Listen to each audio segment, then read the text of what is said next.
태평양 한가운데의 어느 외딴 섬에 선교사들이 복음을 전하러 갔습니다. 그들은 복음을 전파하고 주님의 기도를 가르친 후에 돌아왔습니다.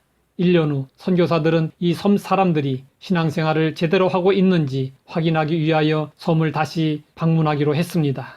그들의 배가 섬을 향하여 가고 있을 때 저 멀리서 사람들이 배를 향하여 오고 있었습니다.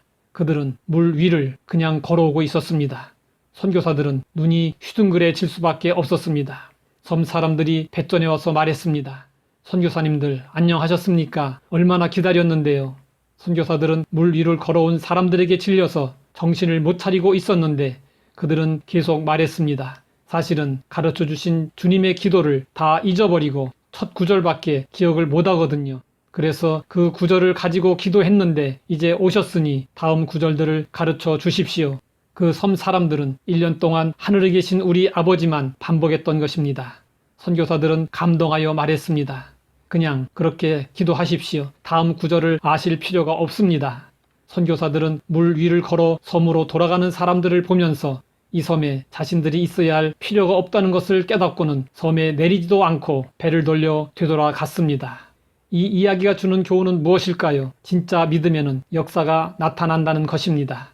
섬 사람들은 비록 주님의 기도 첫 구절밖에 몰랐지만 그 구절을 믿음으로 사용했던 것입니다.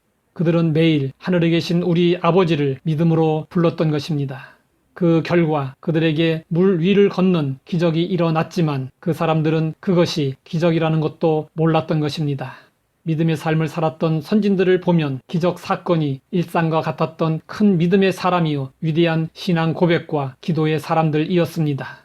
믿음의 선진들이 보여준 기도의 특징은 인간의 지식과 한계를 초월한 기도였으며 그 결과 초자연적인 하나님의 능력과 기적을 체험했습니다. 여호수아는 아모리 족속과 전투를 벌였습니다.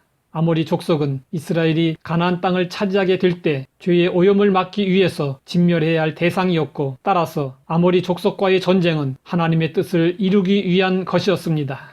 여호수아의 군대는 하나님의 도움으로 기브온에서 아모리 족속을 크게 도륙하고 벳호른으로 진격했습니다. 아모리 족속이 도망칠 때에 여호와께서 큰 우박을 내리시니 칼에 죽은 자보다 우박에 죽은 자가 더 많았습니다.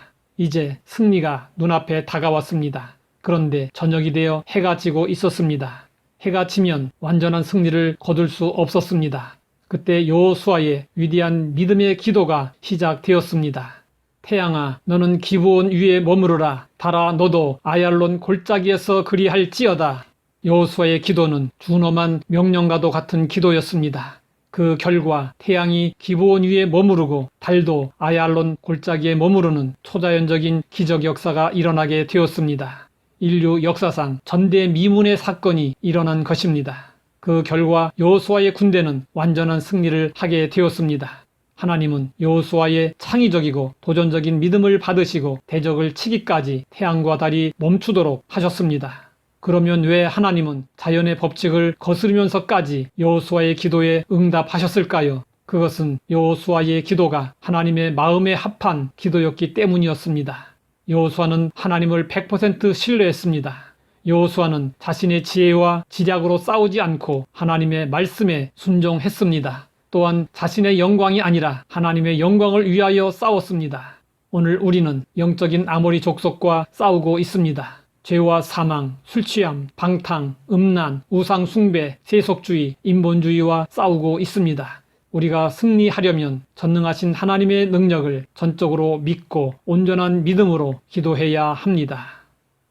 하나님 아버지, 역사를 일으키는 믿음을 소유하기 원합니다. 하나님의 마음에 합한 기도, 하나님을 전적으로 신뢰하는 기도, 하나님의 영광을 위하는 기도를 드림으로 하나님의 크신 은혜와 기적을 경험하며 살게 하옵소서. 예수님의 이름으로 기도드립니다.